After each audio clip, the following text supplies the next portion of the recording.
ইলাহা ইল্লাল্লাহ মুহাম্মাদুর রাসূলুল্লাহ।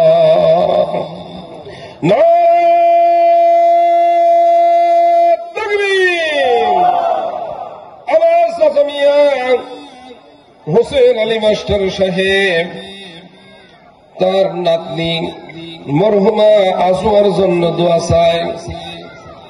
পৃথিবীর ভিতরে সবচাইতে দামি খেজুর হলো আজওয়া খেজুর। আল্লাহ দামি মানুষটার খেজুরের সাথেই নাম রেখেছিল। ছোটবেলাতেই মাটির ঘর অন্ধকার কবরে ঘুমিয়ে পড়েছে। আল্লাহর নবী বলেন, সারা যাদের পাপের বয়স হয় নাই, যাদেরকে স্পর্শ করে নাই, আল্লাহ পাক এই ছোট্ট ছোট মাসুম বান্দা বান্দীদেরকে জান্নাতের ফয়সালা দিয়ে দিবে। ওরা জান্নাতের দরজায় গিয়ে দাঁড়িয়ে থাকবে। মহান আল্লাহ রাব্বুল আলামিন জিজ্ঞেস করবে, তুমি কেন জান্নাতে যাও না? তোমাকে তো জান্নাতের ফয়সালা আমি দিয়ে দিয়েছি। ছোট্ট ছোট মাসুম বান্দা বান্দীরা বলবে, দরদি আল্লাহ, আমার বাপকে যতক্ষণ পর্যন্ত তুমি জান্নাত না দিবে, আমার মাকে তুমি যতক্ষণ পর্যন্ত জান্নাতে না দিবে, আমি তোমার জান্নাতে যাব না। জোরে বলেন মারহাবা। আল্লাহ রাব্বুল আলামিন খুশি হয়ে যাবে এবং বলে দিবে, বান্দা বান্দী, তোমার বাপকেও আমি জান্নাতের ফয়সালা দিয়ে দিলাম, তোমার মাকেও তোমার আবেদনের জন্য জান্নাতের ফয়সালা দিয়ে দিলাম, তুমি আল্লাহর জান্নাতে চলে যাও। জোরে বলেন মারহাবা। আজওয়া ইন্তেকাল করেছে জনমের মতো, মাটির অন্ধকার কবরে ঘুমিয়ে পড়েছে। এজন্য তার রুহের মাগফিরাতের জন্য তার পক্ষ থেকে, পরিবারের পক্ষ থেকে ৫,০০০ টাকা দান করা হয়েছে। একটু হাত তুলে দোয়া করেন, আল্লাহুম্মা আমিন।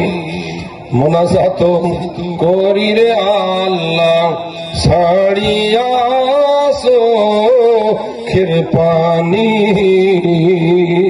মাফ করানা করারে আল্লাহ, ও যে সব তোমার মেহেরবানি। আমাদেরই নামরে আল্লাহ, বান্দায়ে গুনাহগারো, তোমারি নামরে মাওলা, ওই গফুর গাফারো। তোমার গফুর গাফার নামের গুণে ও আল্লাহ যত গুনাহ ঝরে, বান্দার কি আর সাধ্য আছে আল্লাহ তত গুনাহ করে। আল্লাহ আজওয়ার জন্য ৫,০০০ টাকা দিলে আল্লাহ কবুল করে নাও। মোরাম্মা পরিবারের উপর দুপুর থেকে আসমানি বালা আসমানে তুলে নাও, জমিনের বালা জমিনে দাফন করে দাও, আসমানি বালা জিসমানি বালা রুহানি বালা সমস্ত বালা মুসিবত থেকে হেফাজতের ব্যবস্থা করে দাও। আল্লাহ তোমার বান্দা তোমার কবরস্থানে ইবাদতের জন্য ৫,০০০ টাকা দিলে আত্মীয় স্বজন যারা চলে গেল মাটি ঘন অন্ধকার কবরে, তার দানের বদৌলতে কিয়ামত পর্যন্ত কবরগুলোতে রহমতের সাকিনা যেন ঝরে ঝরে পড়ে, বলেন আমিন।